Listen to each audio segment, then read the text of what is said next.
PMEGP scheme. PMEGP का full form होता है Prime Minister Employment Generation Programme के तहत 2022 में मई से पहले तक जो लोन का जो लिमिट था वो बेसिकली था मैन्युफैक्चरिंग सेक्टर के लिए 25 लाख तक का, सर्विस सेक्टर या बिजनेस सर्विस के लिए बेसिकली अप टू 10 लाख था। ये पुराना है, ठीक है। अभी सरकार ने इसमें चेंजेस किए हैं जिसको आज मैं आपको बता रहा हूँ, पूरा डिटेल में बताऊंगा। बहुत सारी चेंजेस किए गवर्नमेंट ने, बहुत फायदा होने वाला है आप सबको। अब जो रिवाइज गाइडलाइन है वो है बेसिकली मैन्युफैक्चरिंग सेक्टर के लिए लोन मिलेगा अप टू 50 लाख तक का। सबसे बड़ी बात है कि इसमें सब्सिडी भी मिलना है। कैसे मिलेगा आगे बताऊंगा। वहीं अगर सर्विस सेक्टर की बात की जाए तो वहां पर आपको मिलेगा अप टू 20 लाख तक का लोन। पीएमईजीपी स्कीम का ये धमाकेदार अपडेट सारे नए बिजनेस एंटरप्रेन्योर्स के लिए, जो भी स्मॉल एंड मीडियम एंटरप्राइजेस में बिलोंग करते हैं, उन सब के लिए बहुत ही बड़ा अपडेट है ये। सबसे बड़ी बात यह है कि पीएमईजीपी स्कीम में न्यू बिजनेस के लिए इतना लोन आपको मिल रहा है। यानी कि अगर आपका एग्जिस्टिंग बिजनेस है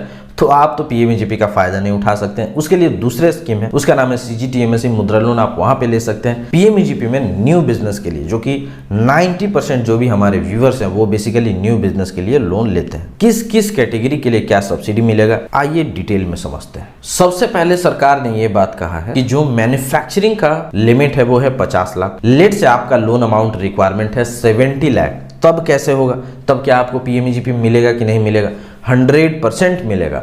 उसी तरीके से अगर आपको सर्विस सेक्टर में लोन रिक्वायरमेंट है बेसिकली 30 लाख, लेकिन यहां पर तो लिमिट है 20 लाख तक का, तो आपको मिलेगा कि नहीं मिलेगा पीएमईजीपी में? 100% मिलेगा। कैसे मिलेगा उसको समझते हैं। सबसे पहले तो इन्होंने ये कहा कि जितने तक का लिमिट सरकार ने तय किए हैं, जैसे 50 लाख तक का मैन्युफैक्चरिंग एंड 20 लाख तक का सर्विस सेक्टर, तो इतना का लोन अमाउंट तो आपको पीएमईजीपी में दे देना है। और अगर इससे ज्यादा का रिक्वायरमेंट है, लेट से हमारे एग्जाम्पल केस में 50 लाख की जगह 70 लाख का जरूरत था, तो जो एक्स्ट्रा 20 लाख का रिक्वायरमेंट है वो बैंक नॉर्मल लोन प्रोवाइड करेगा।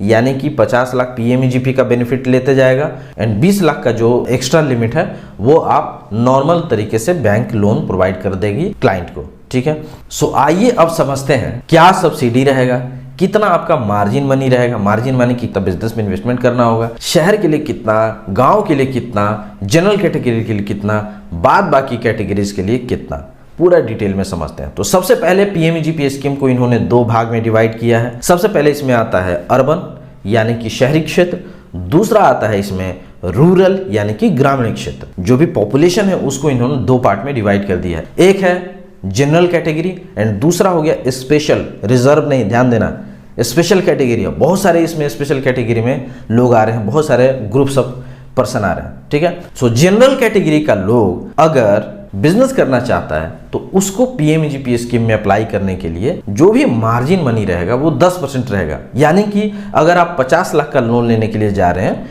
तो आपका जो पर्सनल इन्वेस्टमेंट जाएगा वो कितना जाएगा? 10%। 50 लाख का 10% कितना होता है? 5 लाख, ठीक। अगर आप शहरी क्षेत्र में लोन लेने के लिए जा रहे हैं जनरल कैटेगरी, इन्वेस्टमेंट तो आपको कितना करना है? 5 लाख, यानी कि लोन कितना मिलेगा? 45 लाख का, ठीक। अगर आप शहरी क्षेत्र से हैं, अर्बन क्षेत्र से, तो आपको कितना सब्सिडी मिलेगा? तो आपको सब्सिडी मिलेगा 15% का। किस चीज का? टोटल लोन अमाउंट का। जैसे 45 लाख का लोन अमाउंट है तो 45 लाख का 15% आपको सब्सिडी मिलेगा। और ये सब्सिडी का पैसा क्या एक बार में मिल जाएगा? आगे बताएंगे। नेक्स्ट, अगर आप जनरल कैटेगरी से हैं, गांव में अगर आप बिजनेस करना चाहते हैं यानी कि रूरल क्षेत्र में बिजनेस करना चाहते हैं, तब आपको कितना सब्सिडी मिलेगा? तब आपको सब्सिडी मिलेगा 25%। जी बहुत बड़ी बात है। 45 लाख अगर आपका लोन अमाउंट है तो उसका 25% आपको सब्सिडी मिल जाएगा। 45 लाख का मतलब होता है लगभग 11.25 लाख ही, 11,25,000। बहुत बड़ी बात है, बहुत बड़ी बात है जी। नेक्स्ट इसमें कैटेगरी इन्होंने डाला है स्पेशल कैटेगरी। स्पेशल कैटेगरी में कौन कौन से लोग आते हैं उसको ध्यान से समझते हैं। स्पेशल कैटेगरी में सबसे पहले आती हैं वीमेंस यानी कि महिलाएं। दूसरा हो गया इसमें माइनॉरिटी। माइनॉरिटी में हर टाइप के माइनॉरिटी आ गए, जैसे सिख हो गए, बौद्ध हो गए, जैन हो गए, मुस्लिम्स भी हैं, ये सारे लोग माइनॉरिटीज में आ गए। इसके अलावा इसमें आता है कैटेगरी एससी, एसटी, ओबीसी, यानी कि लगभग आधा पॉपुलेशन को इन्होंने कवर अप कर लिया। इसके अलावा एक्स सर्विसमैन, कोई अगर सेना से रिटायर है या किसी भी टाइप का, तो उनको एक्स सर्विसमैन का भी बेनिफिट इसमें मिलेगा, वो भी स्पेशल कैटेगरी में आएंगे। ट्रांसजेंडर, बहुत बड़ी बात है, बहुत सारे ऐसे ट्रांसजेंडर हैं जो बिजनेस करना चाहते हैं, ये उनको भी स्पेशल कैटेगरी में इन्होंने डाल दिया। डिफरेंटली एबल्ड लोग, जैसे जो भी शारीरिक रूप से वो सक्षम नहीं है, वो लोग भी स्पेशल कैटेगरी में आ गए। इसके अलावा एस्पिरेशनल डिस्ट्रिक्ट्स हो गए या हिल और बॉर्डर एरिया में जो रहने वाले लोग हैं, वो सारे लोग इसमें स्पेशल कैटेगरी में आ जाएंगे। तो ये आपने जाना स्पेशल कैटेगरी, बहुत ही डिटेल इन्होंने बता दिया है स्पेशल कैटेगरी में कौन आएंगे। काफी सारे ग्रुप ऑफ पर्सन इसमें आ रहे हैं, ये नहीं कि सिर्फ और सिर्फ SC ST OBC ऐसा कुछ नहीं है, बहुत सारे पॉपुलेशन को। और हाँ, इसमें मैंने बोला वीमेन का मतलब ये नहीं हो कि सिर्फ SC ST OBC, वीमेन का मतलब जनरल कैटेगरी भी होती है, ठीक है। तो अगर आप जनरल कैटेगरी में हैं और आपको ज्यादा सब्सिडी का फायदा उठाना है तो आप अपनी मैडम के नाम से ले सकते हैं, आप अपने घर में माताएं और बहनों के नाम से ले सकते हैं, वाइफ के नाम से ले सकते हैं, ठीक है। वीमेंस में सारी वीमेंस कवर अप की जाती हैं। अब बात अगर करते हैं कि स्पेशल कैटेगरी वाले लोग हैं तो बिजनेस में कितना इन्वेस्टमेंट करना होगा, तो जैसा कि मैंने आपको बताया, मैन्युफैक्चरिंग सेक्टर में 50 लाख तक का लोन मिलेगा, सर्विस सेक्टर में 20 लाख तक का लोन मिलेगा। तो जो स्पेशल कैटेगरी वाले लोग हैं उनका जो मार्जिन मनी रहेगा, जो इन्वेस्टमेंट रहेगा उस बिजनेस में, वो 5% रहेगा ओवरऑल लोन अमाउंट का। हमारे एग्जाम्पल केस में अगर 50 लाख का लोन अमाउंट है तो सिर्फ 5% उनको इन्वेस्टमेंट करना होगा, यानी कि 2,50,000 ये उनका इन्वेस्टमेंट रहेगा एंड बाद बाकी अमाउंट के लिए उनको गवर्नमेंट की तरफ से लोन मिलेगा। नेक्स्ट अगर बात करें कि सब्सिडी क्या रहेगा, तो स्पेशल कैटेगरी के लोग अगर अर्बन क्षेत्र में काम करना चाहते हैं, ठीक है ना, अर्बन यानी कि शहरी क्षेत्र में अगर वो अपना बिजनेस स्टार्ट करना चाहते हैं तो इसके लिए उनको सब्सिडी मिलेगा 25% जी। और अगर वो गांव में स्टार्ट करना चाहते हैं रूरल में तो उनको सब्सिडी मिलेगा 35%। ये सरकार ने जो भी स्कीम लाया है ये हर जाति हर धर्म के लोगों के लिए इन्होंने लाया, महिला पुरुष ट्रांसजेंडर सबके लिए ये बेनिफिशियल है। एक चीज और मैं आपको बता दूं कि अगर आपको PMEGP स्कीम का लोन एक बार मिल चुका है तो आप दोबारा भी ले सकते हैं जी। इसको बोलते हैं लोन फॉर अपग्रेडेशन। दोबारा जब आपको लोन मिलेगा तो जो लोन फॉर अपग्रेडेशन होता है वहां पर कोई भी कैटेगरी इन्होंने फिक्स नहीं किया। इन्होंने बोला कि जो भी कैटेगरी के लोग हैं, जितने भी लोग हैं, उनके लिए मार्जिन मनी सेम रहेगा 10%। सब्सिडी क्या रहेगा, सबके लिए बराबर टोटल, कोई स्पेशल जनरल कुछ नहीं।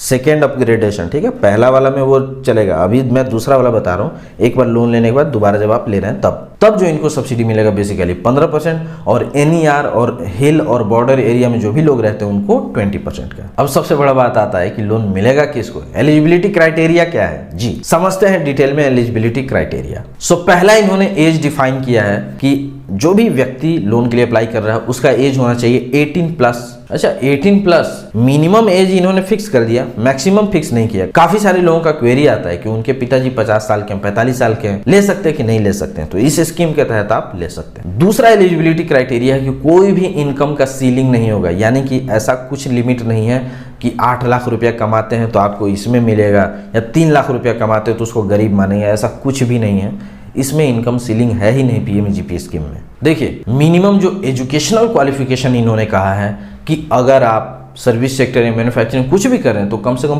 पढ़े लिखे होने चाहिए। मिनिमम इन्होंने बोला है 8वीं पास होना चाहिए। ये पहले भी सेम था, अभी भी इन्होंने सेम ही रखा है। और जो भी आपको स्कीम का बेनिफिट मिलेगा वो सिर्फ और सिर्फ न्यू बिजनेस के लिए ही मिलेगा जी। तो एग्जिस्टिंग बिजनेस के नाम पर आप नहीं ले सकते हैं। एक चीज मैं आपको बता दूं, PMEGP स्कीम हो या कोई भी भारत सरकार का स्कीम हो, 90% लोगों का लोन रिजेक्ट हो जाता है। क्यों होता है?